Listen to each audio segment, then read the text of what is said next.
It is time for another Thursday Locked On NFL podcast.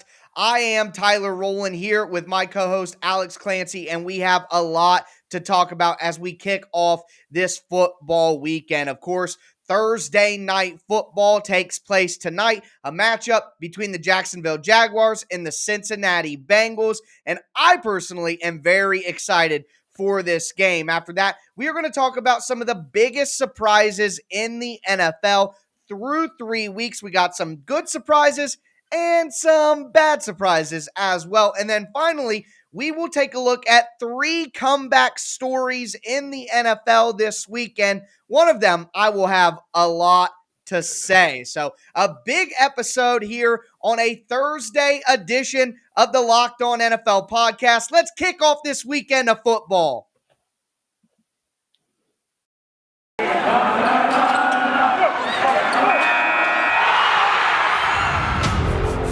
You are Locked On NFL, your daily NFL podcast. Part of the Locked On Podcast Network, your team every day.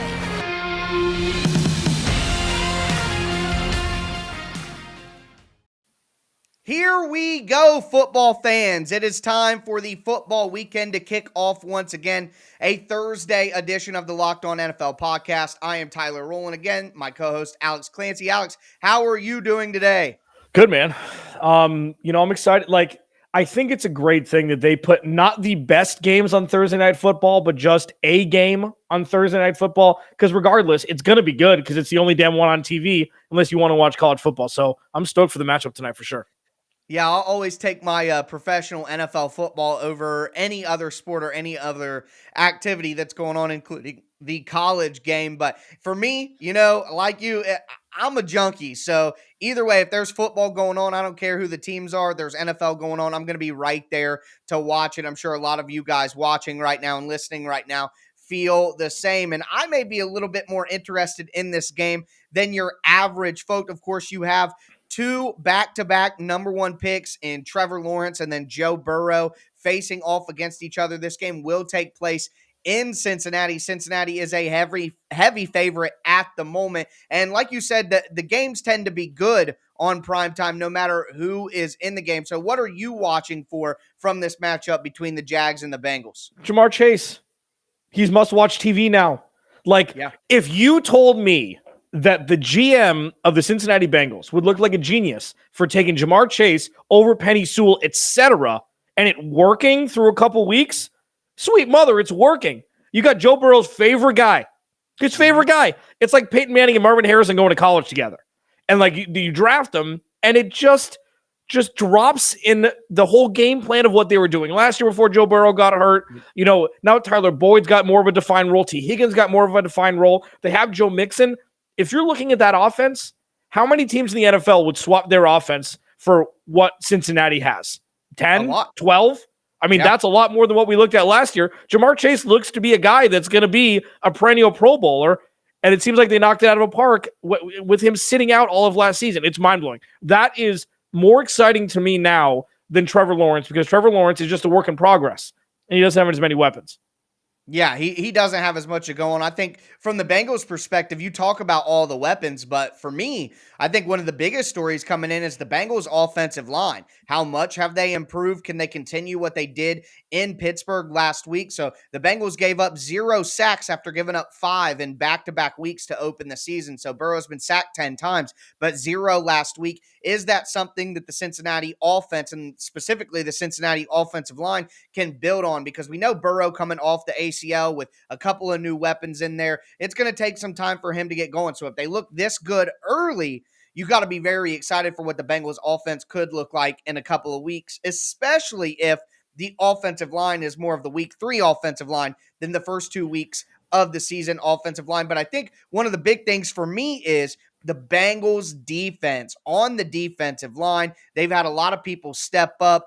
B.J. Hill, DJ Reader on the inside.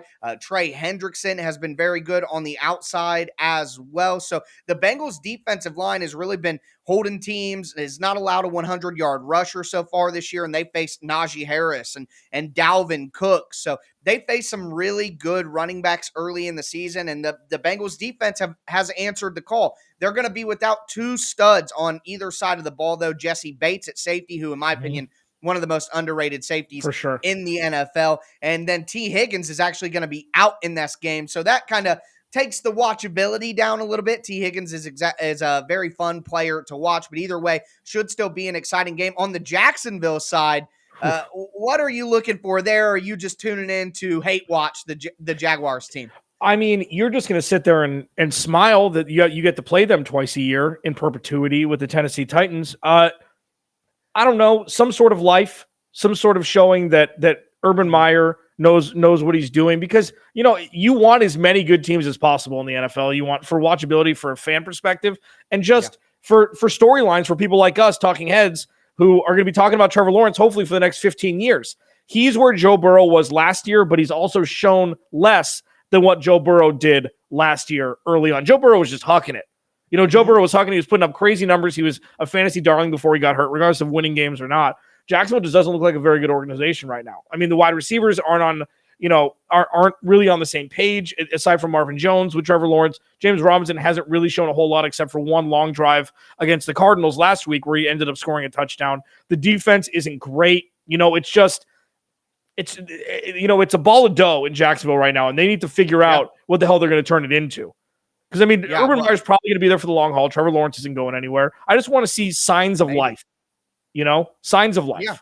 Yeah, something. And for my money, this is a really good spot for the Jags to do that. Urban Meyer back in Ohio, feeling comfortable, after his coaching career with Ohio State. And my thing is, sometimes I just go with the flow here. In the NFL, teams always balance themselves out. The Jags, while being bad, kind of hard to go to 0-4. The Bengals, while being improved, I don't know if they're a 3-1 team. So to me, I could see some upset magic going on here. Urban Meyer in Ohio gets his first upset win of the year. I think Trevor Lawrence is just trying to do too much. He's never lost like this, never been in a situation. He's thrown 7 interceptions this year, and a lot of those are times where he could probably check it down, but he chucks it forward down the field, and it turns into an interception. I think he's feeling the pressure of losing something that he's never done in his life, and he's trying to do too much. Hopefully the Jags can make this. I don't want the Jaguars to win for selfish reasons, of course, but I do want to see an entertaining game, and I would like to see the Bengals with some pressure on them in prime time as well, to see if that Marvin Lewis Hayes and the Andy Dalton Hayes is gone. Either way, I do want to mention there is one player on the Bengals that I think has been excellent this year and deserves some credit, and that's linebacker Logan Wilson. He's been one of their best players. He's been leading their defense. So I know that the Bengals aren't on prime time a lot, but now that they are, make sure that you focus on that linebacker. Alex, what's your prediction for this game? I mean, Cincinnati is going to win. It's going to be ugly-ish. I think they'll win. I think they'll cover. I think it's a 7.5 point favorite. We'll talk about that on BetOnline.ag in a moment. But I think they're going to cover. I think Jacksonville's going to struggle to put up points. Trevor Lawrence throws a couple picks. I'd say like 27-13, something like that. Or Cincinnati's going to be able to put up points this year, obviously. But 27-13. So the under and Cincinnati will cover. What about you? I actually am going to go a different way. I think that the Jags are able to keep it close. I think that the score is going to be 24-21. I think there are some mistakes in this game. I think there's an interception on either side. I think the game's going to end up being closer than most people think. But we are going to talk, and that would be a surprise to you. So we are going to talk about some surprise teams next. You see, that's just professional level segues there. But either way, we are going to come back, talk about the most surprising teams through 3 weeks. But before we do that, do got to tell you guys about an incredible app that anyone who buys gas has to know about, and it's called Get Upside. Our listeners are making up to 25 cents for every gallon of gas every time they fill up. Just download the free Get Upside app in the App Store or Google Play right now. Use the promo code TOUCHDOWN, and you'll get a bonus 25 cents per gallon on your first fill up. That's 50 cents cash back. Don't pay full price at the pump anymore. Get cash back using Get Upside. Just download the app for free. Use that promo code touchdown and you'll get up to 50 cents a gallon cash back on your first tank. People who drive a lot are making up to as much as $200, $300 in cash back, and there's no catch. The cash back is added right to your account, and you can cash out at any time to your bank account, PayPal, or an e-gift card for something like Amazon. Just download the free Get Upside app, use the promo code touchdown, and you'll get up to 50 cents per gallon cash back on your first tank. Once again, that's the Get Upside app. Use the promo code touchdown.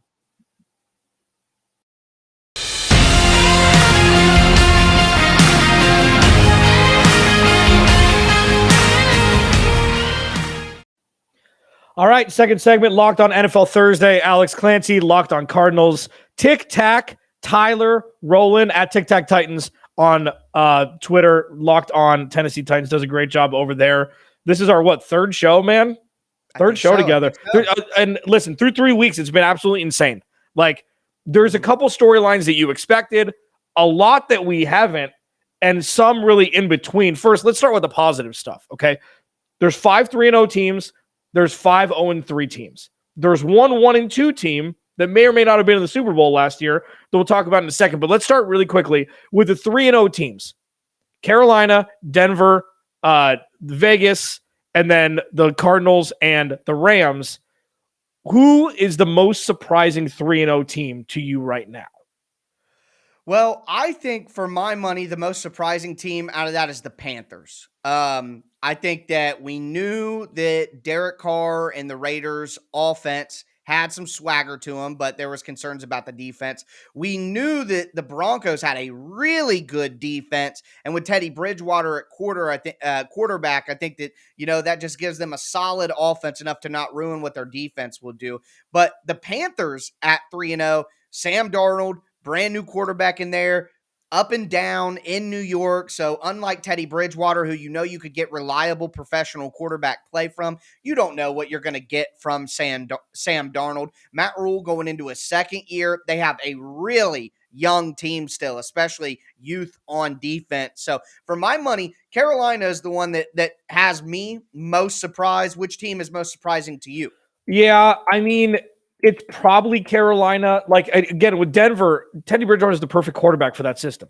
For those, and I apologize, Drew Lock's not a good quarterback. And I know that there's been a huge contingent, especially on Twitter, of people in Denver that are Drew Lock truthers. Stop it. Okay. Teddy Bridgewater is an adult. He comes in, he runs an offense. There are restrictions. He's got some limitations throwing the ball down the field, but he's exactly what you need as a complement for a solid run game and a great defense. And they're going to wreak havoc for the next 5 years in the AFC West that's stacked to begin with. With Carolina, and you're right, like, it was as Christian McCaffrey went, if he gets 12 catches and 200 all-purpose yards, they're going to win a game. Cool, that happens 4 times a year.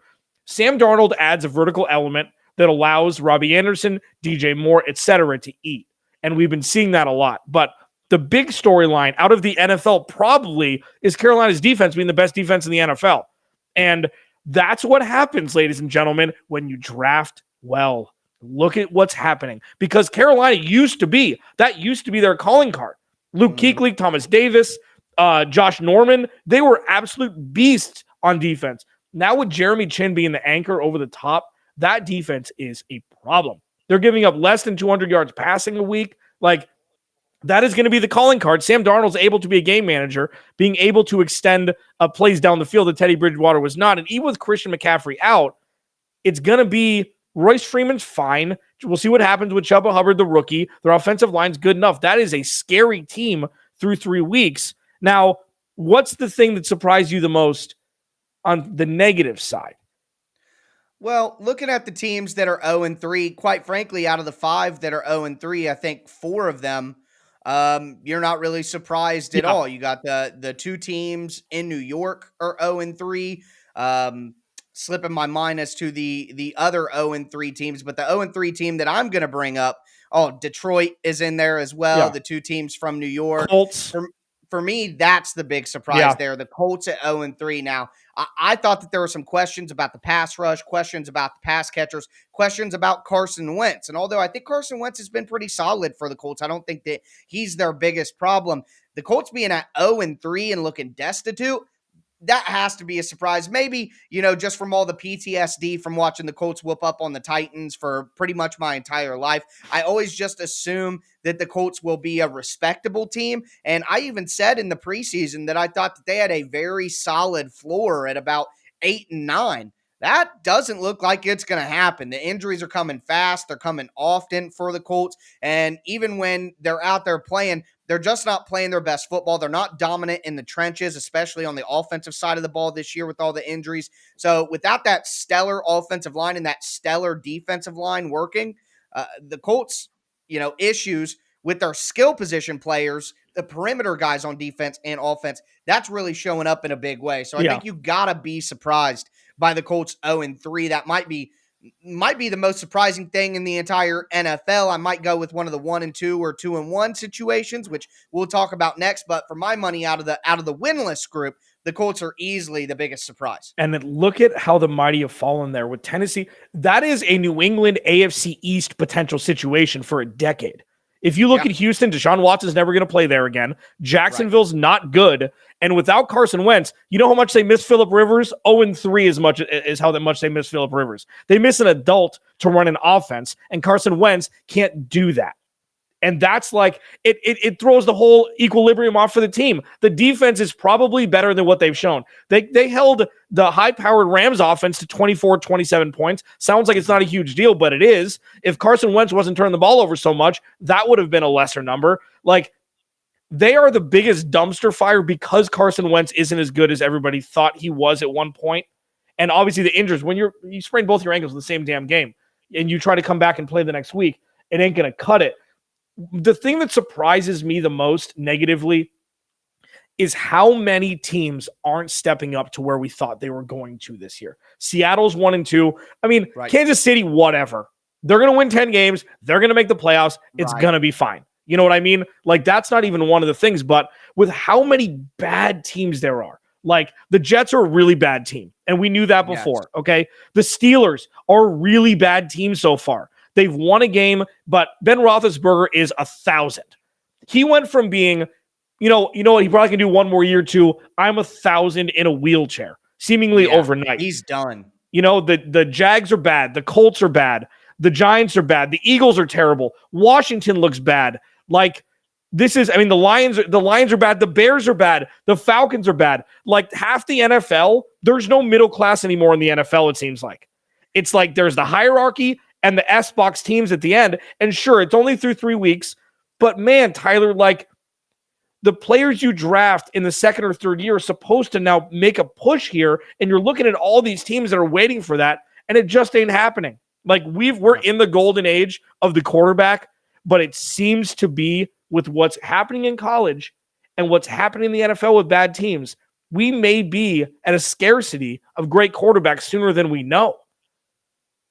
That is an interesting take. I think the talent is there with the quarterbacks. I think while we may be in the golden age of quarterbacks, we might be in the dark ages of coaches. I think there are a lot of poorly coached football teams out there because we're in a transitional period between kind of the new wave. Think of a guy like Brandon Staley for the Chargers, who's really cutting edge, really ahead of things. And then you think of a guy like Joe Judge, who is out there, trouncing on analytics today. And I'm not a big analytic guy, but to denounce that part of the decision-making process and to belittle it, it just shows that you're not turning over every stone, turning over every leaf, looking for answers. And no wonder that their teams are struggling. So I think there's a lack of good coaching in the NFL right now to help some of these young guys. But overall, I'm at least happy to take a look at the quarterback talent that we have now compared to maybe 15 so years ago. I think once the coaching catches up, we'll be seeing these guys really excel. I do want to say the last surprise for me is the team that plays on Thursday night,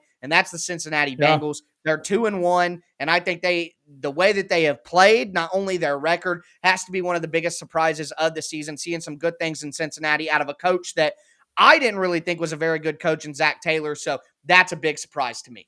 Yeah, for sure. And it pisses me off that he doesn't have a K at the end of his name. Is that irrational? Never trust a Zach that what the that hell are we doing here? K or CH. Yeah. Alex Clancy locked on fancy.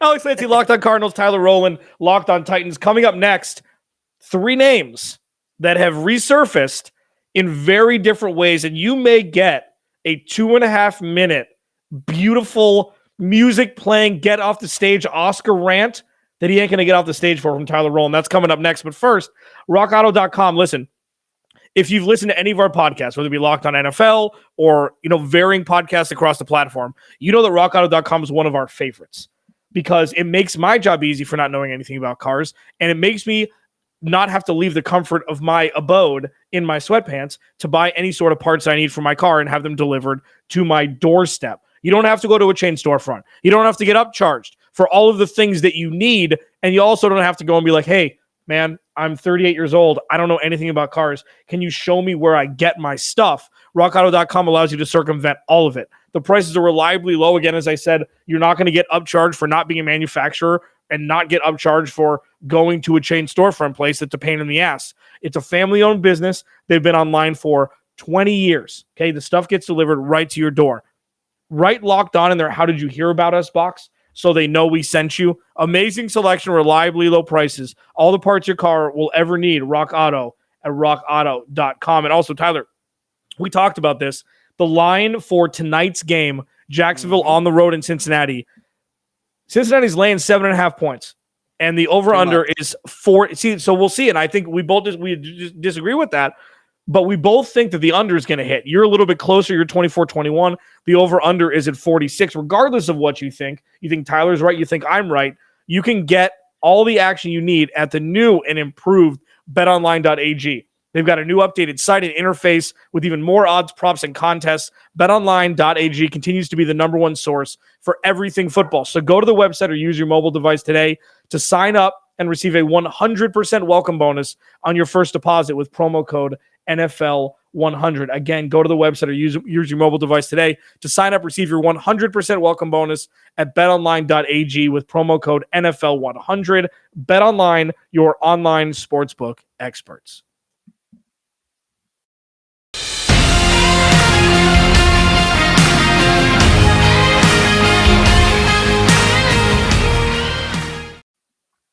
All right, well, let's cap off this Thursday edition of the Locked On NFL podcast, talking about some NFL comebacks, and we got 3 comeback stories that popped up this week. So first and foremost, a guy who's bounced in and out of the league, wide receiver Josh Gordon. He's played in 63 games in his career off and on because of the drug suspensions and different personal issues and everything like that. He has amounted 247 catches, 4,252 yards and 20 touchdowns. Of course, he had that big 2013 season with the Browns where he had 1,600 yards and 9 touchdowns. But since then, he spent time with the New England Patriots, actually got a Super Bowl ring during that time, surprisingly enough. He played with Seattle, and now he is signed to the practice squad of the Kansas City Chiefs, a guy who has always had immense talent, but has been a troubled guy off the field. You hope that he is able to kind of get things on track for one last time and finish his career the right way. But Alex,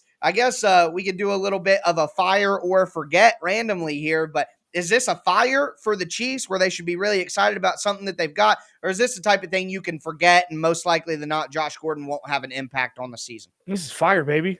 This is fire. Like Josh Gordon. So what he's become is this deep threat. Like, that's what he's become. He's a big dude. He's got great hands. He doesn't run great routes, but he runs down the sideline. He turns around. He catches balls. That's what he does. Right. It's fire because there's going to be 2 or 3 times this year, whether it be in the regular season or in the playoffs when the Chiefs inevitably make it, where he makes a play at a crucial situation, and you look to the person next to you and you say, that's why they went and signed him. That's all they need him for. They need him for some opportunistic opportunities to be opportunistic in his time on the field. He's not going to be running 50% of the routes. He's not going to be on the field 50% of the time, but he's going to be on the field, and you're going to see Tyreek Hill run behind your safety like, oh no, what do we do now? Like that's why the beauty of Josh Gordon is he's evolved. He's not as fast as he used to be. Obviously, we're 8 years removed from his big year, but the dude is still a hoss. He's still young enough and he's got Patrick Mahomes throwing him the damn ball. Like, would you trust Mecole Hardman or Josh Gordon? I would trust Josh Gordon. Like that, and you have Tyreek Hill, you have him, and you have and you have Travis Kelce. Like, this is an absolute 100% bona fide home run, in my opinion. Yeah, I'm with you on that. I actually agree with everything you said there. He's going to make a big play for the Chiefs at some point in time during the season, and it'll all be worth it. There's basically zero risk to what the Chiefs has done. You bet on the talent, and we know how things go. You get Andy Reid's offense. You got Patrick Mahomes throwing you the ball. Those two things together can make chicken look like chicken soup pretty easily. So I am a fan of the move. I think as long as you know what? I have to be honest. I'm rooting for Josh Gordon to have some success. I think some of the archaic rules really set him back, and some of those rules are different now. So I hope that Josh Gordon is able to, keep things together and have a positive end to his career. The next comeback is a guy who spent a lot of time on the field, and just until recently had some issues, and that is Richard Sherman, the famed cornerback from the Legion of Boom Seattle Seahawks. Played in 139 games in his career, has 36 interceptions, 5-time Pro Bowler, 3-time All-Pro, Super Bowl champion, likely Hall of Famer. Richard Sherman has signed with the Tampa Bay Buccaneers. They've had a lot of cluster injuries at cornerback, and I got to be honest, I'm not quite as high on this signing as we were with Josh Gordon. I think cornerback is a very, very hard position to play as you get older. Do want to mention here, Sherman had a weird encounter late at night with his in-laws and some possible breaking and entering, and just quite honestly, it looked like, a drunk episode, late at night, parked his car, maybe some issues with a wreck. Who really knows about that situation? But either way, Richard Sherman had apologized for all the upheaval he caused, talked about, getting himself healthy, and he appears to be healthy and ready to contribute this year. But I think that Josh Gordon actually could end up being a more beneficial signing than the Richard Sherman signing, just because it's easier to be old and do well at wide receiver with your craft than it is to do that at cornerback. But what say you? I mean, who would have thought that Tampa Bay needed this much help at corner? Through 3 weeks, like that defense doesn't look good at all. I know there's some injury concerns. I know the pass rush has been fine, but they really came on late last year with their defense. And Devin White really, really showed up the second half of last year and all the way through the playoffs onto their Super Bowl. I mean, people remember the Super Bowl and them getting, behind the line of scrimmage. That didn't count. They're playing a high school offensive line. And that's what people were expecting them to be this year, and it's not the case. Right. They've got young corners, and they have Antoine Winfield over the top, but they need help. And the reason for his signing is just to add a little stability. He's old. He's not what he used to be, but the dude has lived through all of it in the NFL, and he'll be able to impart wisdom on a young secondary and an underperforming secondary. He's going to he'll pick off a couple balls where it's like, that's where you get him. No, you get him for the mentorship. He wasn't doing anything. What are they going to do? Tom called him like, dude, come on, let's go. We played against, we've been in Super Bowls together. Let's run it back. It's not hard. I mean, you go to Tampa Bay, you live in the warm temperature, you get paid a couple $1 million, you go win a Super Bowl. It was a no-brainer for either side, and I think he's going to add. It's not going to be as impactful as what Richard Sherman once was. Just like what Josh Norman has been ever since he left, Washington. Ever since he got that big deal, he went to Buffalo, and now wherever the hell he is, San Francisco. I don't even know where he is now. Yeah, I think so. But he'll add an adult in the room, and I think that they need that in the cornerback room right now in Tampa Bay for sure. Now, that's actually a great point, though. They need that experience with all the young guys in the secondary, especially with the injuries. Okay, so there is one more. Okay, Tyler, breathe. Okay, with the 29th pick in the 2020 NFL Draft, the Tennessee Titans select Isaiah Wilson. Okay, that didn't work out so well. Isaiah Wilson has popped into the news, and he's signing with a new team. Tyler, why don't you tell everybody where he's signing and what that team may or may not get out of the former 29th overall pick in not the 2013 NFL draft, the 2020 NFL draft. What are they going to get? Okay, well, I'm going to turn my mic off now, and why don't you just take us out? Fair enough. Well, here's what I have to say about the Isaiah Wilson situation. Number one, I've never met the kid. if he really turned his life around and he's really back in a good space and he's able to carve out a career, I'm not going to be mad because it didn't work out with the Titans. I want what's best for human beings, of course, first and foremost. But come on, man. Wake up, everybody. This is a guy who's broke. He's broke. He ran out of his signing bonus money that he stole from the Titans. The Colts organization is a good organization. They took one chance at him and were like, not a chance. We're not falling for this foolery. And then he went to New York, a poorly run organization, and Dave Gettleman's like, oh, God, 6'8", hog molly. He's from New York. He'll figure it. No. This guy is broke. He's blown all of his money, and he's coming back to trying to sucker somebody else into giving him some cash. He can't do anything else except play football. So that's what he's trying to do. What I know that he can't do is rap. That's a fact. God, he is terrible at making music. If you're going to quit your NFL career to focus on something, make sure you're at least good at it. Give me a break. God, it's awful. And like I said, want to make sure that this is an underlying point. I hope that the guy figures stuff out. I really do. But I just call BS. I think it's nonsense. He's going to the practice squad of the New York Giants. This isn't going to work out well for the Giants. Just like when the Dolphins traded for him and thought that because Brian Flores went to the same high school as Isaiah Wilson, they could figure something out and help him out. The guy wants to be a rap star. You don't just change that in 4 or 5 months. It just doesn't change like that. The guy is out of money.